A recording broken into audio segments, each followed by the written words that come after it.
अस्सलाम वालेकुम, कैसे हैं आप लोग?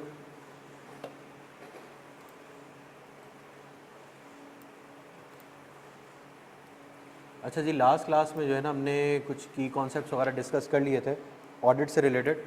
अब एक आपके सिलेबस में ना छोटा सा एक पार्ट है, वो पार्ट है कंपनीज़ एक्ट 2017 का, और उसके अंदर ऑडिटर की अपॉइंटमेंट से रिलेटेड, रिमूवल से रिलेटेड कुछ रेगुलेशंस गिवन है, कुछ कवानीन जो है ना उसमें बताए गए। तो हम वो कवर करेंगे इंशाल्लाह ताला, एक या दो क्लास इसमें लगेंगी।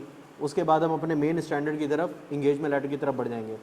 इंगेजमेंट लेटर की तरफ बढ़ने से पहले ज़रूरी है कि आप लोग कंपनीज एक्ट के जो प्रोविजंस हैं, जो आपके सिलेबस का पार्ट है, उसको आप देख लें, तो एक थोड़ी सी अंडरस्टैंडिंग आपकी ज़्यादा हो जाती है ऑडिटर की अपॉइंटमेंट से रिलेटेड। ऑल्दो ऑडिटर की क्या जिम्मेदारियाँ हैं इससे रिलेटेड हम बात कर चुके हैं, मैनेजमेंट की जिम्मेदारियों से रिलेटेड बात कर चुके हैं, उसके अंदर जो छोटे छोटे जार्गन्स हैं वो हमने डिस्कस कर लिए। तो आज की क्लास का आगाज़ करते हैं, जिसके अंदर हम कंपनीज एक्ट के प्रोविजंस पे कुछ बात करेंगे। अल्लाहुम्मा रब्बि इश्रह ली सदरी व यस्सिर ली अमरी वहलुल उक़दतम मिन लिसानी यफ़क़हू क़ौली। अच्छा जी, तो सबसे पहले जो सेक्शन यहाँ पर आता है ना, वो आता है appointment, removal and remuneration of auditors, जो है सेक्शन नंबर 246। ठीक है,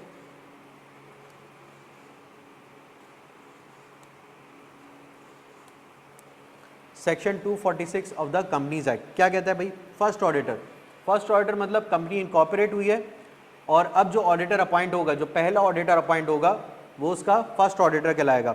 द फर्स्ट ऑडिटर और ऑडिटर्स, और ऑडिटर्स, और ऑडिटर्स क्यों कह रहा है? ऑडिटर के साथ साथ, जी भाई, ऑडिटर के साथ साथ ऑडिटर्स क्यों कह रहा है? देखो, ऑडिटर है कि एक फर्म अपॉइंट हुई है, ऑडिटर्स है कि multiple firms appoint, joint auditors appoint हुए हैं। जैसे आप बात करो पाकिस्तान नेशनल शिपिंग कॉरपोरेशन की, वहाँ पे दो ऑडिटर्स हैं, जॉइंट ऑडिटर। उनका जो लॉ है पीएनएससी का, उसके अंदर लिखा हुआ है कि भाई audit shall be conducted jointly. दो ऑडिटर्स आएंगे, वो ऑडिट कंडक्ट करेंगे। आईकैप का ऑडिट, आईकैप का ऑडिट दो ऑडिटर्स करते हैं ऑडिट। इसी तरह से नेशनल बैंक का ऑडिट, नेशनल बैंक का ऑडिट दो ऑडिटर्स करते हैं। ठीक है, पीआईए का ऑडिट दो ऑडिटर्स करते हैं। तो ये बड़ी बड़े इदारे जो हैं, इनके जो सेपरेट लॉज हैं वो बने हुए, वहाँ पर ये लिखा हुआ है कि भाई इस कंपनी का ऑडिटर एक नहीं बल्कि दो ऑडिटर्स साथ में मिलकर करेंगे। क्वांटम बहुत होता है, या ट्रस्ट का एलिमेंट और ज़्यादा बढ़ जाएगा कि अगर दो लोग एक ही चीज़ के बारे में तस्दीक कर रहे हो, तो उसके मल्टीपल रीजंस हो सकते हैं। ठीक है, तो फर्स्ट ऑडिटर और the auditors of a company shall be appointed by the board with in 90 days. अच्छा, करना ये काम तुम लोगों ने ये करना बच्चों कि अपने पास ना एक समरी बना लो, समरी बना लो, चार्ट बना लो। पहले कॉलम में लिखना कि फर्स्ट अपॉइंटमेंट ऑफ ऑडिटर, ठीक है, या फर्स्ट ऑडिटर। सेकंड कॉलम में लिखो अपॉइंटिंग अथॉरिटी। अब फर्स्ट ऑडिटर को कौन अपॉइंट करेगा? बोर्ड ऑफ डायरेक्टर्स अपॉइंट करेंगे। कितने दिनों के अंदर अपॉइंट करना है sir? With in 90 days of the incorporation of the company. जब कंपनी का इनकॉर्पोरेशन का सर्टिफिकेट जब एससीसीपी इशू कर देगा, उसके 90 दिन के अंदर अंदर पहला ऑडिटर अपॉइंट करना है। अपॉइंटिंग अथॉरिटी कौन सा होगी? Board of directors. अच्छा, इसके अंदर एक छोटा सा मसला है। मसला क्या है कि भाई अभी तक तो हमने पढ़ा है कि शेयर होल्डर वो ताकत है, वो कुव्वत है जो ऑडिटर्स को अपॉइंट करती है। बट यहाँ पर कंपनी जब इनकॉर्पोरेट हो रही है तो 90 दिन के अंदर अंदर कंपनीज एक्ट, आपके मुल्क का कानून ये कह रहा है कि पहला ऑडिटर बोर्ड अपॉइंट करेगा। ऐसा क्यों है? क्योंकि सर जो पहली एजीएम है ना कंपनी की, पहली एनुअल जनरल मीटिंग अपॉइंटमेंट के बाद, वो कोई 16-18 महीने के अंदर अंदर उसको करानी होती है। सही है, फर्ज करो 16-18 महीने में करवानी है और एजीएम के अंदर ही उसको अकाउंट्स प्रेजेंट करने हैं और वो फाइनेंशियल स्टेटमेंट्स प्रेजेंट करने हैं। फाइनेंशियल स्टेटमेंट्स होने चाहिए ऑडिटेड। अब जब कंपनी का ऑडिटर ही नहीं होगा तो फाइनेंशियल स्टेटमेंट्स क्या देखेंगे? अब जब बोर्ड ऑफ डायरेक्टर्स ने ऑडिटर को अपॉइंट कर दिया और ऑडिटर ने एज अ फर्स्ट ऑडिटर उस कंपनी का ऑडिट किया, और जब एनुअल जनरल मीटिंग हुई उसके अंदर financial statements the annual general meeting में शेयर होल्डर्स को, अब शेयर होल्डर के पास राइट है कि भाई चाहें तो उस ऑडिटर को रिटेन कर लें until the conclusion of next annual general meeting, या फिर कोई और ऑडिटर को अपॉइंट कर लेंगे। बात क्लियर है? जी भाई, तो जब पहली एजीएम होगी तो एजीएम शेयर होल्डर हमेशा अपना राइट कहाँ एक्सरसाइज कर सकता है? जनरल मीटिंग में एक्सरसाइज कर सकता है। वो जनरल मीटिंग या तो एनुअल जनरल मीटिंग होती है, सालाना इजलास एक बार होता है, वो बैठक होती है, या फिर स्पेशल या फिर एक्स्ट्रा ऑर्डिनरी जनरल मीटिंग। ठीक है, मतलब खुसूसी इजलास, खुसूसी इजलास, शेयर होल्डर का खुसूसी इजलास, कोई खुसूसी एजेंडा है, भाई एमरजेंट मीटिंग कॉल कर दी तो शेयर होल्डर आपस में डिस्कस कर सकते हैं। तो ऑडिटर की जो अपॉइंटमेंट है, रिमूवल है, वो सब कहाँ होगा भाई? शेयर होल्डर की मीटिंग के अंदर होगा। अच्छा जी, वापस से पढ़ लेते हैं इसको। द फर्स्ट ऑडिटर और auditors of a company shall be appointed by the board within 90 days of the date of incorporation of the company, and the auditor or auditors so appointed shall hold office until the conclusion of first annual general meeting. Until the conclusion of first annual general meeting. यहां तक बात clear है?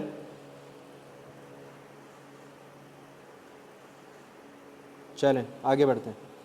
Subsequent auditor, अब annual general meeting आ गई, सही है। अब subsequent auditor की बात हो रही है। Every company shall at each annual general meeting appoint an auditor और auditors on the recommendation of the board after obtaining consent of the auditors to hold office from the conclusion of that meeting till the conclusion of next annual general meeting. अब जो AGM हो गई है company की, जो पहली annual general meeting हो गई है, वहां से जो ऑडिटर अपॉइंट होगा till the conclusion of next annual general meeting appoint होगा। इसके अंदर एक नई चीज और है, after obtaining consent of the auditors. मतलब अगर कोई कंपनी, किसी कंपनी के शेयर होल्डर BDO को एज एन ऑडिटर अपॉइंट करना चाह रहे हैं, उनको सबसे पहले BDO से पूछना पड़ेगा कि भाई क्या तुम हमारी कंपनी का ऑडिट एक्सेप्ट करोगे या नहीं करोगे। फिर BDO बताएगा कि हाँ मैं आपकी कंपनी का ऑडिट एक्सेप्ट कर सकता हूँ या नहीं कर सकता। तो ऑडिटर क्या करेगा? कंसेंट लेटर इशू करेगा। ऑडिटर कंसेंट लेटर इशू करेगा, किसको? बोर्ड ऑफ डायरेक्टर्स को देगा। Board of director share holder को देंगे कि भाई BDO का कंसेंट लेटर आ गया है ऑडिटर की अपॉइंटमेंट से रिलेटेड, ठीक है। अब उस AGM के अंदर, उस सब्सिक्वेंट AGM के अंदर अगर शेयर होल्डर BDO को एज एन ऑडिटर अपॉइंट कर लेते हैं, तो BDO shall remain the auditor from the conclusion of first annual general meeting till the conclusion of next annual general meeting. यहां तक बात क्लियर हो रही है भाई? अच्छा, अब प्रोसीजर क्या है अपॉइंटमेंट से रिलेटेड? ये पास पेपर में भी आ चुका है, जब आसान पास पेपर आते थे ना मादी में, तो ये सवाल एग्जामिनर वहां पे भी पूछ चुका है। Proper procedure, the board shall first obtain the consent of the proposed auditor. तो जो इनकमिंग ऑडिटर है, जो चाह रहे ऑडिट करना, या आप जिसको चाह रहे हो कि भाई वो आपकी कंपनी का ऑडिट करे, तो आपको उससे कंसेंट लेना पड़ेगा। The notice shall be given to the members with the notice of annual general meeting. Annual general meeting का नोटिस कितने पीरियड के में देना चाहिए, कितने दिनों पहले देना चाहिए? 21 दिन। हाँ भाई, 21 दिन पहले नोटिस देना चाहिए। तो जब शेयर होल्डर को मीटिंग का नोटिस जा रहा है, तो ऑडिटर का कंसेंट भी साथ में जाएगा। On the appointment of auditor, the board shall ensure that within 14 days from the date of appointment of the auditor an intimation is sent to the registrar thereof together with the consent in writing of the appointed auditor. बड़ी खूबसूरत सी बात है, वो ये कि भाई 3 चीजें important है। पहली चीज कंसेंट लेटर, कंसेंट लेना जरूरी है अपॉइंटमेंट के लिए। अपॉइंट कर दिया, the auditor shall remain the auditor from the conclusion of this annual general meeting till the conclusion of next annual general meeting. और एनुअल जनरल मीटिंग के मतलब ऑडिटर अपॉइंटमेंट के 14 दिन के अंदर अंदर, कीवर्ड है अपॉइंटमेंट ऑफ द ऑडिटर। अगर बोर्ड अपॉइंट कर रहा है तब सर, तब भी ये चीज एप्लीकेबल है जो मैं कहना चाह रहा हूं। सर, शेयर होल्डर अपॉइंट कर रहा है तब भी यही चीज एप्लीकेबल है जो मैं कहना चाह रहा हूं। सर, कोई और अथॉरिटी है जो ऑडिटर्स को अपॉइंट कर रहा है, वो कौन होगा? डिस्कस कर लेते हैं आगे। तो भाई तब भी क्या है, यही प्रोसीजर फॉलो होगा। सर, कौन सा प्रोसीजर फॉलो होगा? 14 दिन के अंदर अंदर आपने रजिस्ट्रार को इंटीमेट करना है ऑडिटर की कंसेंट के साथ कि भैया हमने इस ऑडिटर को अपॉइंट कर लिया और ये रही उसकी कंसेंट लेटर और ये रही शेयर होल्डर की रेजोल्यूशन। बात क्लियर है? अच्छा, अब वो तीसरा बंदा आ चुका है जनाब इस दुनिया के अंदर जो कि ऑडिटर को अपॉइंट कर सकता है। वो कौन है? सर, वो है शेयर होल्डर। नहीं, शेयर होल्डर, फिर हमने देखा बोर्ड, अब आगे कमीशन। ये कमीशन कौन है? Who is the commission? Sir, commission is securities and exchange commission of Pakistan. Securities and exchange commission of Pakistan. Sir, इसके पास अथॉरिटी है, कि अगर the commission may appoint a person to fill the vacancy in case if the company fails to appoint the first auditor within 90 days of the incorporation of the company। अगर board of directors within 90 days from the incorporation of the company fails to appoint the first auditor, the commission shall have the power to appoint the auditors instead. फिर auditors at an annual general meeting, अगर share holder को appoint ना कर पाए तो फिर किसके पास right है? कमीशन के पास राइट है कि वो ऑडिटर को अपॉइंट कर सकता है. Appointed auditors are unwilling to act as an auditor of a company. जिन लोगों को आपने ऑडिटर अपॉइंट किया वो बाद में कह रहे हैं कि भाई हम आपकी कंपनी का ऑडिट नहीं कर सकते, हम आपकी कंपनी का ऑडिट नहीं कर सकते. ये 3 केसेस हैं, 4 केसेस हैं. An auditor in the office to fill up the casual vacancy within 30 days of, अगर कोई कैजुअल वैकेंसी आ गई, मतलब एक फर्म को आपने अपॉइंट कर लिया एज एन ऑडिटर, उस फर्म का एक ही पार्टनर था जो कि ऑडिट रिपोर्ट साइन कर सकता था, उसका बेचारे का इंतकाल हो गया, वो बेचारा चला गया इस दुनिया से. अब जब इस दुनिया से चला गया तो कैजुअल वैकेंसी आ गई. अब जब कैजुअल वैकेंसी आ गई तो कंपनी को क्या करना पड़ेगा भाई? नींद आ रही, जल्दी बताओ. कंपनी को एक और बंदे को अपॉइंट करना पड़ेगा ना एज एन ऑडिटर. 30 दिनों के अंदर अंदर अपॉइंट करना पड़ेगा. सर 30 दिन के अंदर एजीएम तो नहीं हो सकती, तो कौन अपॉइंट करेगा? बोर्ड ऑफ डायरेक्टर्स अपॉइंट करेंगे. बात क्लियर है? तो ये 4 केसेस ऐसे हैं कि जिसके अंदर अगर ऑडिटर अपॉइंट नहीं होता है, शेयर होल्डर ना कर सके, बोर्ड ना कर सके, फर्स्ट ऑडिटर को, या फिर कैजुअल वैकेंसी फिल ना कर सके, या ऑडिटर जिसको आपने अपॉइंट किया है वो unwilling to act as an auditor, तो फिर पावर चली जाती है कमीशन के पास अपॉइंट करने की. ये आईकैप आपसे पूछ सकता है, पूछा भी है माजी में, कि भाई बताओ वो कौन कौन से केसेस हैं कि कमीशन ऑडिटर को अपॉइंट करेगा. ठीक है, अच्छा जी, एक छोटा सा सवाल है. सवाल ये है कि Haris and company chartered accountants was appointed as the auditor of Cactus Private Limited for the year ended 31 December 2021. Haris is the only partner of Haris and Company, passed away on 5 September 2021. No other auditor has yet been appointed by the CPL. Required, state the requirements of the Companies Act for appointment of auditor in the above situation. In the above situation. जरा video को pause करके सवाल को solve कर लें.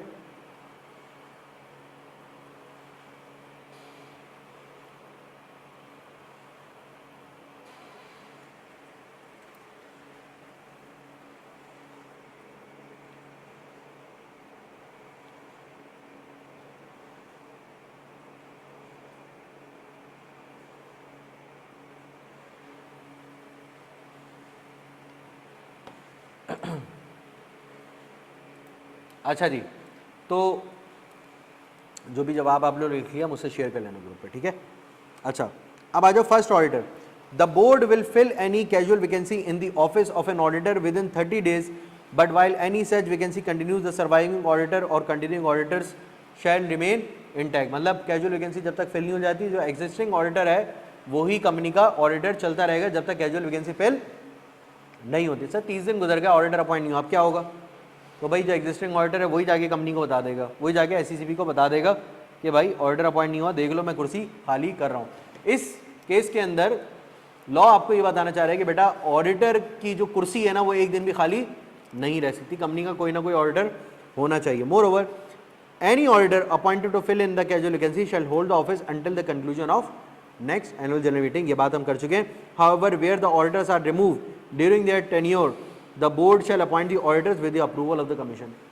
अब अगर आपने ऑडिटर्स को रिमूव कर दिया ड्यूरिंग द ईयर, अपॉइंट किया शेयर होल्डर ने, बोर्ड ने रिमूव कर दिया, अब जो ऑडिटर अपॉइंट होगा वो कमीशन की अप्रूवल के साथ होगा. कमीशन रीजंस देखेगा कि भाई वो ऑडिटर क्यों निकला, नया ऑडिटर आ रहा है वो कौन आ रहा है और उसकी वजूहत क्या है, ताकि पब्लिक का इंटरेस्ट जो है इसके अंदर उसको प्रोटेक्ट किया जा सके.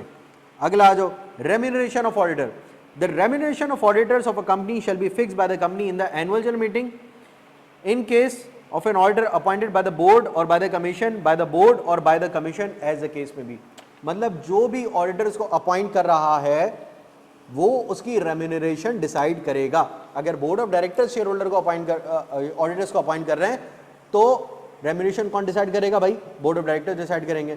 अगर share holder board of directors share holder जो है वो अपॉइंट कर रहे हैं किसको? ऑडिटर को, तो रेम्यूनरेशन शेयर होल्डर डिसाइड करेंगे. अगर कमीशन अपॉइंट कर रहे हैं ऑडिटर्स को तो रेम्यूनरेशन कौन डिसाइड करेगा?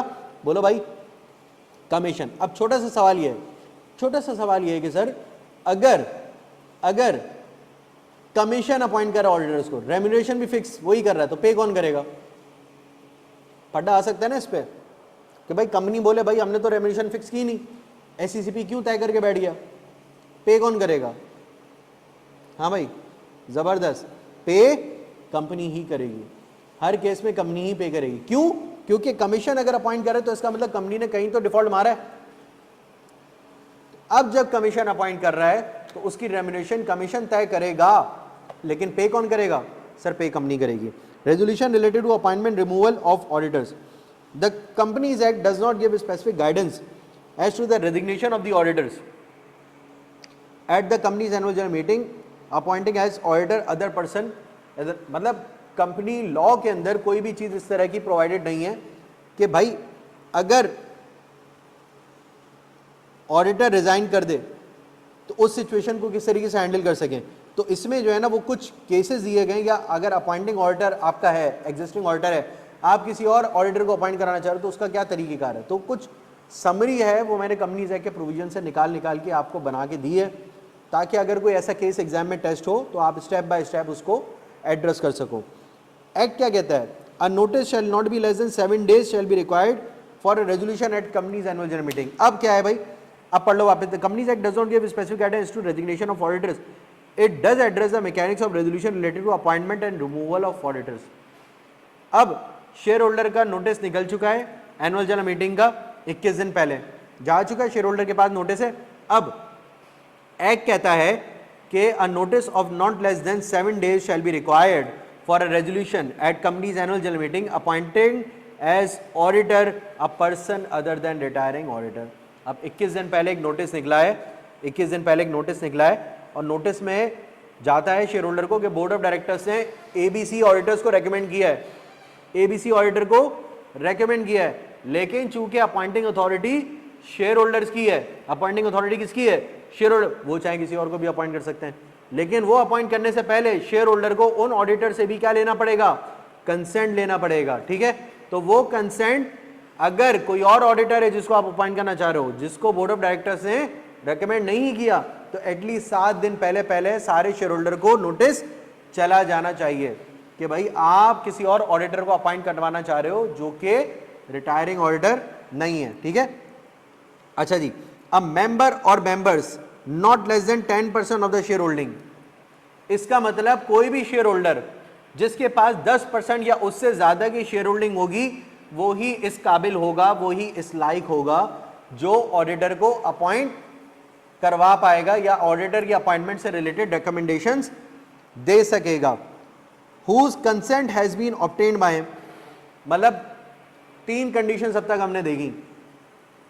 एनुअल जनरल मीटिंग सर पे खड़ी है, 7 दिन पहले आपने नोटिस देना है, 10% या उससे ज्यादा की शेयर होल्डिंग आपके पास हो, या कुल मिला के 2-3 शेयर होल्डर है, जितने भी शेयर होल्डर हैं इज्तिमाई तौर पे या इनफरादी तौर पे जो शेयर होल्डिंग है वो 10% से ज्यादा, 10% या उससे ज्यादा होनी चाहिए, उससे कम नहीं होनी चाहिए।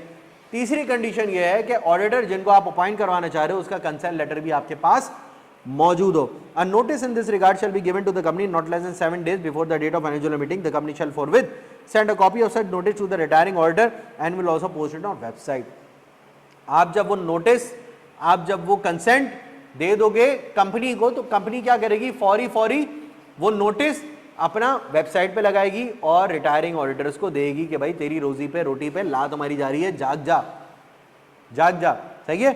आगे, the company shall forthwith send a copy of notice receive by the share holder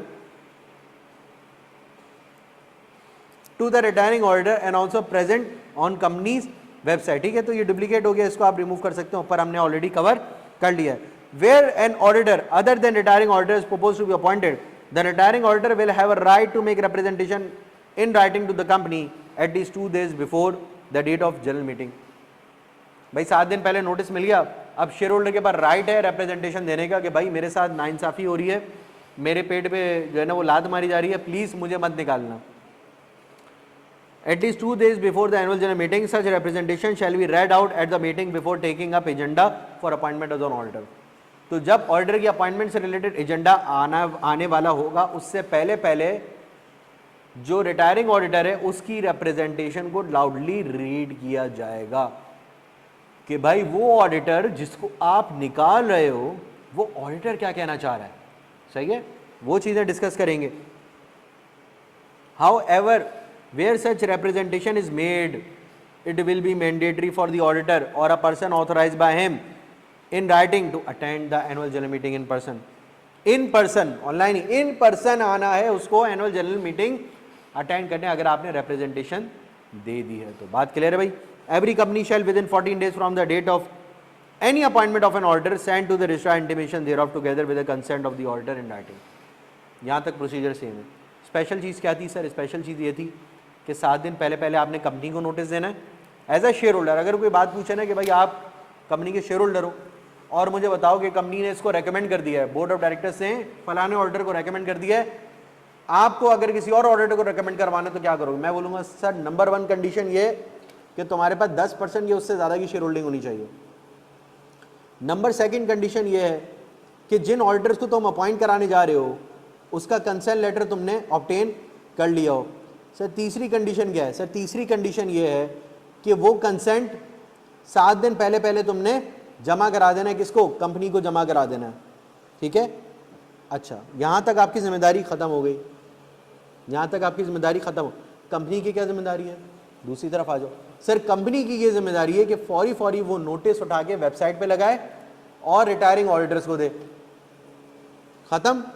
जब ऑडिटर अपॉइंट हो जाए, आइदर इट इज ABC और XYZ, जब ऑडिटर अपॉइंट हो जाए तो 14 दिनों के अंदर रजिस्ट्रार को इंटीमेट कर दे। उससे पहले अगर रिटायरिंग ऑडिटर रिप्रेजेंटेशन ले तो मेक श्योर करे उसकी representation shall be red out in the meeting. सही है सर। रिटायरिंग ऑडिटर की क्या रिस्पॉन्सिबिलिटी है? रिटायरिंग ऑडिटर की रिस्पॉन्सिबिलिटी है जब उसको नोटिस मिल गया कि भाई अब मेरे पेट पे लात पड़ने वाली है, तो अगर वो चाहे, मैंडेटरी नहीं है, अगर वो चाहे तो रिप्रेजेंटेशन दे। सुलह सफाई के लिए कुछ भी मतलब अपने रिमार्क्स वगैरह दे दे कि भाई उसको क्यों रिमूव किया जा रहा है, उसको क्या लगता है, या कोई दिल की बात वो शेयर होल्डर से कहना चाह रहा हूँ, वो कह सकता है। लेकिन अगर उसने ये रिप्रेजेंटेशन जमा करा दी कंपनी पे तो अब उसके लिए मैंडेटरी है कि उसने एनुअल जनरल मीटिंग अटेंड करना है खुद, या फिर किसी बंदे को ऑथराइज करना है उसके बिहाफ पे इन पर्सन आके मीटिंग अटेंड करें। सर ये समरी थी, 3 पार्टीज हैं, उनकी रिस्पॉन्सिबिलिटी हमने पढ़ी, शेयर होल्डर, रिटायरिंग ऑडिटर्स और कंपनी। क्लियर है? ऑनलाइन वालों क्लियर है? आगे बढ़ें। सर एक सवाल है छोटा सा। Salman is a share holder of polka limited and wants to appoint auditor other than existing auditor as proposed by the board. In the light of Companies Act 2017, briefly explain the process that Salman should follow in the above situation. Also discuss the requirement that PL should follow. Clear है भाई? आगे बढ़ो। Removal of auditor. The auditor or auditors appointed by the board or members in annual general meeting may be removed through a special resolution. Special resolution के through आप उनको remove कर सकते हो। Qualification and disqualification. A person shall not be qualified for appointment as an auditor. A person shall not be qualified for appointment as an auditor in case of a public company or a private company which is a subsidiary of a public company or a private company having a paid up capital of 3 million or more. Sir एक minute रुक जाओ। Sir public company है, sir public company में listed company भी आ जाती है, public company है, ठीक है। फिर प्राइवेट कंपनी जो कि सब्सिडरी हो पब्लिक कंपनी की, सही है। पब्लिक कंपनी, प्राइवेट कंपनी जो कि सब्सिडरी हो पब्लिक कंपनी की, या वो प्राइवेट कंपनी जिसका पेड अप कैपिटल 3 मिलियन या उससे ज्यादा हो। सर 3 कंपनीज के ऊपर रिक्वायरमेंट ऑडिट की, 3 कंपनीज के ऊपर। कौन कौन सी कंपनी है? Public company, private company which is a subsidiary of public company, और private company having a paid up capital of 3 million और more, unless such person is a chartered accountant having valid certificate of practice under Institute of Chartered Accountants of Pakistan or a firm of chartered accountants। मतलब उससे audit कराना है किससे? ICAP के member से audit कराना है जिसके पास वैलिड प्रैक्टिसिंग लाइसेंस हो, या फर्म ऑफ चार्टर्ड अकाउंटेंट से करवाना है। इस तरह फर्म्स होती हैं। क्लियर है भाई? तो अगर कोई ये कंपनी है तो उसको जरूरी है कि वो ऑडिट करवाए चार्टर्ड अकाउंटेंट से, CA से। ये CA की ताकत है, कंपनीज एक्ट ने दी है उसको, ठीक है। इन case of company other then specified above, मतलब सर अगर वो पब्लिक कंपनी नहीं है, अगर वो ऐसी प्राइवेट कंपनी नहीं है जो किसी पब्लिक कंपनी की सब्सिडरी हो, या वो ऐसी प्राइवेट कंपनी नहीं है जिसका पेड अप कैपिटल 3 मिलियन या उससे ज्यादा है। अब कौन सी कंपनी बचती है सर? सिर्फ वो प्राइवेट कंपनी बचती है जिसका पेड अप कैपिटल 3 मिलियन से कम है। अब आ जाओ, इन case of a company other then specified above unless such person is a chartered accountant cost of management account. Sir यहाँ पे कॉस्ट ऑफ मैनेजमेंट अकाउंटिंग जो है ना, सीएम है, सिमा वाले, उनको यहाँ पर अथॉरिटी दे दी है। उनको अथॉरिटी दे दी है भाई, कोई प्राइवेट कंपनी ऐसी है जिसका पेड अप कैपिटल 3 मिलियन से कम हो, आप उसको ऑडिट कर सकते हो। Having valid certificate practice from Institute of Chartered Accountants or cost of management accounting, having criteria as may be specified. It should be noted that for the purpose of A and B above, a firm where majority of practicing partners are qualified for appointment shall be appointed by its firm name to be the auditors of the company. आप सुनते हो कि भाई BDO auditor है, PwC auditor है, KPMG auditor है, क्यों firm के नाम से सुनते हो? इसलिए सुनते हो बेटा कि majority of the partners are eligible to sign the audit report. तो इनकी जो अपॉइंटमेंट है वो इनके नाम से, फर्म के नाम से होती है। जो दूसरी कंपनीज हैं जिनमें ज़्यादा ऑडिटर्स नहीं है जो साइन कर सकें, पार्टनर्स नहीं है, एक आध पार्टनर, वो अपने नाम से अपॉइंट होते हैं अगर उनकी कोई फर्म नहीं है। बात क्लियर है? Where partnership firm is appointed as auditors of the company, only partners who meet the qualification requirement as given above will be authorized to act and sign on behalf of the firm. Clear है भाई? कुछ समझाने की extra जरूरत तो नहीं है इसके अंदर। क्लियर है ऑनलाइन वालों? आगे बढ़ें क्या?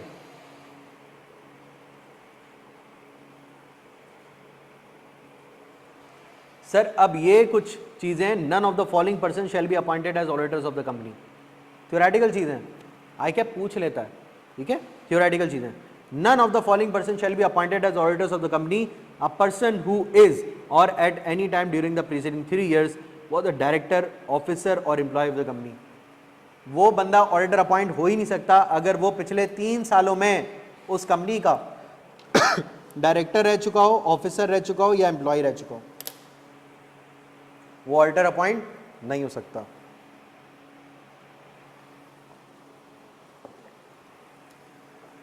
फिर a person who is a partner of और in employment of a director, officer और employee of the company. A person who is a partner और in the employment of a director, officer और employee of the company, मतलब माजी में रह चुका हो 3 सालों के अंदर अंदर या एग्जिस्टिंग हो, नहीं हो सकता। The spouse of director of a company, spouse मतलब हस्बैंड या वाइफ, ठीक है, न्यूट्रल टर्म है, हस्बैंड या wife. Who is a partner, who is a director of a company. A person who is indebted to the company other than in the ordinary course of business. Ordinary course of business क्या भाई? Normal जिस तरह मैं दूसरे लोगों के साथ करता हूं उसी तरह। फर्ज करो यार बीडीओ इलेक्ट्रिसिटी यूज करती है जैसे के इलेक्ट्रिक की, अब बिजनेस है के इलेक्ट्रिक से, तो क्या मैं उसका ऑडिट नहीं कर सकता? तो कर सकता हूं। अगर नहीं करूं मैं ये देख के भाई मैं तो उसका कस्टमर हूं, मैं उसकी बिजली यूज कर रहा हूं, तो फिर सर मसला तो आ सकता है, कॉन्फ्लिक्ट आ सकता है। आप उसके साथ बिजनेस, आप उसके कस्टमर हो के इलेक्ट्रिक के, आप उसको ऑडिट कैसे कर सकते हो? सर अगर मैं कह दूं ये नॉर्मल कोर्स ऑफ बिजनेस में, मतलब वही बिजली के रेट जो बिल्डिंग में सबको मिलना है, जो पूरे कराची में सबको मिलना है, कि इलेक्ट्रिक मुझे भी उसी रेट पे बिजली बेच रही है, मुझे 2 रुपये फी यूनिट नहीं बेच रही, तो फिर अब सर ये ट्रांजेक्शन कहलाएगी नॉर्मल कोर्स ऑफ बिजनेस में। जो बिजनेस आर्म्स लेंथ ट्रांजेक्शन कर रहा हूं मैं दूसरे कस्टमर्स के साथ, खुले दिल के साथ, खुले बाजुओं के साथ, वही ट्रांजेक्शन मैं तुम्हारे साथ भी कर रहा हूं, तो फिर ये ट्रांजेक्शन क्या कहलाएगी sir? Normal course of business. अच्छा जी, a person, the following person shall not be deemed to be indebted to the company.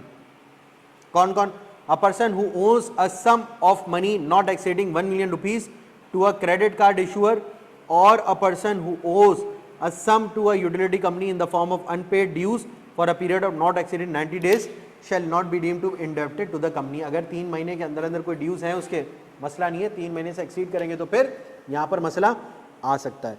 A person who has given a guarantee और provided any security in connection with the indebtedness of any third person of the company other than in the ordinary course of business। अगर आपने किसी ने कर्ज लिया हुआ है, किसी बंदे ने कर्ज लिया हुआ है, ठीक है, किसी बंदे ने कर्ज लिया हुआ है और आपने उस कर्ज की गारंटी दी हुई है, तो अब आप ऑडिटर अपॉइंट नहीं हो सकते। एडवोकेसी थ्रेड आ जाता है ना यहाँ पे, कि आप उस बंदे की वकालत करो कि भाई वो पैसे दे देगा, ठीक है। अ पर्सन और a firm who whether directly or indirectly has a business relationship with the company, discuss किया हमने। A person who has been convicted by the court of an offence involving fraud for a period of 10 years has not elapsed from the date of such conviction. भाई को fraud में involve था और 10 साल का अरसा नहीं गुजरा है, वो भी अपॉइंट नहीं हो सकता. A body corporate means company. अगर बीडीओ इब्राहिमीन कंपनी जो नाम है उसका ऑडिट फर्म है, उसका नाम होता है बीडीओ प्राइवेट लिमिटेड, तो वो ऑडिट नहीं कर सकती. क्यों? क्योंकि वो बॉडी कॉर्पोरेट की डेफिनेशन में आ जाती है. A person who is not eligible to act as auditor under the code of ethics as adopted by the institute of chartered accountant Pakistan. भाई जो एथिक्स के प्रिंसिपल पे पूरा नहीं उतरा वो भी ऑडिटर अपॉइंट नहीं हो सकता. A person or his spouse or minor children in case of a firm, all partners of such firm who hold any shares of an audit client or any of its associated company. भाई वो भी auditor appoint नहीं हो सकता अगर आपके पास shares हैं उस कंपनी के अंदर या उसकी एसोसिएटेड कंपनीज के. Provided that if such a person hold share prior to his appointment as auditor whether as such individual or partner in a firm, the fact shall be disclose on his appointment and shall be dispose of within 90. हाँ, अगर आपके पास share holding है तो जब आपको appoint किया जा रहा है ना, उस वक्त आपने इस फैक्ट को डिस्क्लोज करना है कि भाई मेरे पास इस कंपनी की या इसकी एसोसिएटेड कंपनी की क्या है, शेयर होल्डिंग है, और फिर आपने वो अपॉइंटमेंट के 90 डेज के अंदर अंदर उस शेयर होल्डिंग को डिस्पोज ऑफ कर देना है. बात क्लियर है भाई? A person will not be qualified for appointment as an auditor of a company if he is due to the above mentioned disqualification is disqualified for appointment as auditor of any other company which is company subsidiary holding or subsidiary of that holding company. मतलब अगर कोई बंदा auditor appoint नहीं हो सकता किसी भी एक कंपनी का ड्यू टू अबव रीजन, तो उस कंपनी का सब्सिडरी भी गई, उसकी होल्डिंग भी गई, और सब्सिडरी ऑफ होल्डिंग कंपनी मतलब एक स्ट्रक्चर है, subsidiary company, holding company. Sir इसके अंदर किसी भी ऑडिटर की अपॉइंटमेंट इनएलिजिबल हो जाती है तो वो इन सारी कंपनीज की अपॉइंटमेंट के लिए इनएलिजिबल हो जाता है. फर्ज करो वो होल्डिंग कंपनी के लिए अपॉइंट हो रहा है, इसका ऑडिटर अपॉइंट नहीं हो सकता, इसका तो हो ही नहीं सकता, इसका भी नहीं हो सकता. सर फर्ज करो वो इसका हो रहा है, नहीं हो सकता, इसका भी नहीं हो सकता, इसका भी नहीं हो सकता. बात क्लियर है? क्रॉस में चलेगा. If after his appointment an auditor becomes subject to any of the disqualification due to any reason mentioned above, he will be deemed to have vacated his office as an auditor with effect from disqualification. ठीक है? The appointment of auditor of a company of an unqualified person or a person who is subject to disqualification to act as such shall be void, and where such appointment is made by a company, the commission may appoint a qualified person in place of auditor appointed by the company. अब कौन appoint करेगा भाई? कोई ऐसा बंदा जो बाद में डिस्क्वालीफाई हो गया या unwilling to act as an auditor हो, अब कौन अपॉइंट करेगा ऑडिटर को? कमीशन अपॉइंट करेगा. बात क्लियर है जी भैया? कोई सवाल है यहाँ तक? चलें आगे. अच्छा सर ये क्वेश्चंस है, प्रैक्टिस क्वेश्चन है. Rights of an auditor. Auditor के राइट्स क्या क्या हैं? What are the rights of auditor? An auditor of a company has a right of access at all times to the company books of accounts and vouchers, and access to such copies of an extract from the books and accounts of branch as have been transmitted to the principal office of the company. Access रहेगा उसके पास सारे के सारे books of accounts का, vouchers का, copies का, extracts का, contracts का, वो जो हमने मैनेजमेंट की जिम्मेदारियां पढ़ी ना कि provide access to all the information, unrestricted access, additional information, वो सारी की सारी बातें कहाँ आ गई हैं? वो यहाँ पर आ गई हैं. To require any of the following persons to provide with him with such information or explanation as he thinks necessary for the performance of his duties as an auditor. Any director, officer or employee of a company, any person holding accountable for any books of accounts of the company, any subsidiary undertaking of the company, or any officer, employee or auditor or subsidiary of the company. मतलब आप एक company का audit कर रहे हो, ABC company का audit कर रहे हो, एबीसी कंपनी के ऑडिट से रिलेटेड जिस बंदे के पास इंफॉर्मेशन है, उसके फाइनेंशियल स्टेटमेंट्स को लेके, उसके लेजर्स को लेके, उसके ट्रायल बैलेंस को लेके, उसके एग्रीमेंट्स को लेके, उसके कॉन्ट्रैक्ट्स को लेके, आपको एज एन ऑडिटर उन सब तक रसाई मिलनी चाहिए. बात क्लियर है? If any officer of a company refuses or fails without lawful justification, the onus thereof will lie on him to allow any auditor access to any books and papers or with custody अच्छा भाई, तो ये penal sections हैं। अगर किसी ने auditor को उसका काम करने से रोका तो वो पीनलाइज होगा as per the companies Act. Clear है? Duties, the company's auditor will conduct audit and prepare his report in compliance with the requirements of international standards on auditing as adopted by the आईकैप।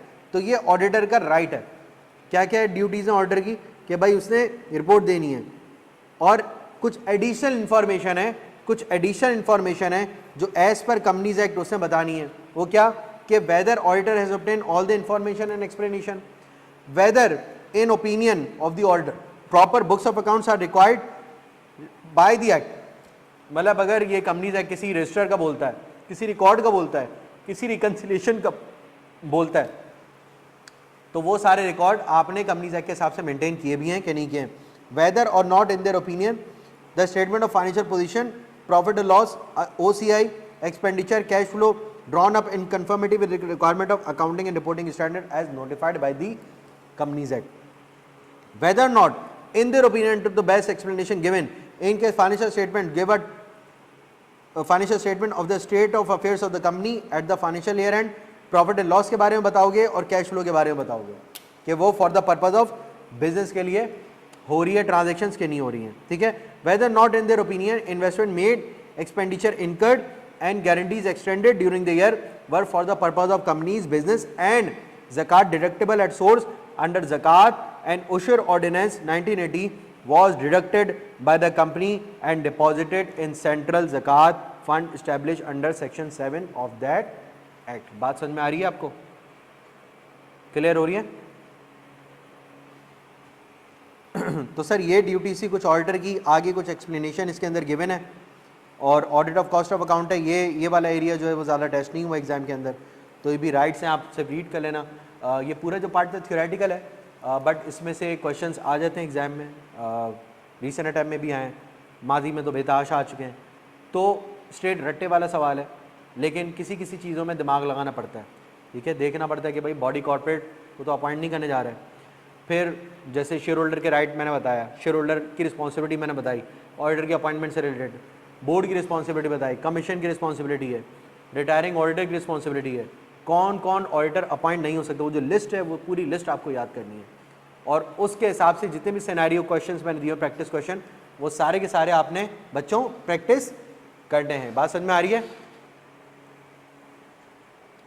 बात समझ में आ रही है भाई? चलें जी, मिलते हैं अगली क्लास में, अपना ख्याल रखें, अल्लाह हाफिज़।